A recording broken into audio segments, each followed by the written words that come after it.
Hi friends, welcome to స్ఫూర్తి Reddy vlogs. మా bedroom walls చూపించాలని ఈ వీడియో తీస్తున్నాను ఫ్రెండ్స్. చూడండి, వాల్స్ కోసం అనేసి ఈ వాల్ పేపర్స్ వచ్చేసి నేను అమెజాన్లో బుక్ చేసుకున్నాను. ఒక్క వాల్కి నాకు 1000 రూపీస్ పడింది.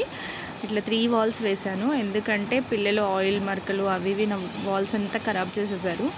పెయింటింగ్ వేయించాలా అని ఇట్లా వాల్స్ పేపర్స్ తోటి స్టిక్ చేసేసాను. చాలా బాగుంది, బెడ్రూమ్ రూపురేఖలు మారిపోయాయి. ఇది వచ్చేసి కప్బోర్డ్స్ అండి. పింక్ కలర్ నా ఫేవరెట్, పింక్ అండ్ వైట్ కాంబినేషన్లో చేయించుకున్నాను. వాష్రూమ్ కూడా వదలలేదు, వాల్పేపర్స్లో వాష్రూమ్ కూడా నాకు నచ్చి అది వేసేసానండి. ఇది వితౌట్ కప్బోర్డ్, కొంచెం డెకరేటివ్ పార్ట్స్గా నేను డిజైన్ చేసుకున్నాను మా బెడ్రూమ్లో, షోకేస్లా ఫొటోస్లో పెట్టుకోవడానికి. ఇది కబోర్డ్స్ వచ్చేసి స్లైడింగ్స్ అండి.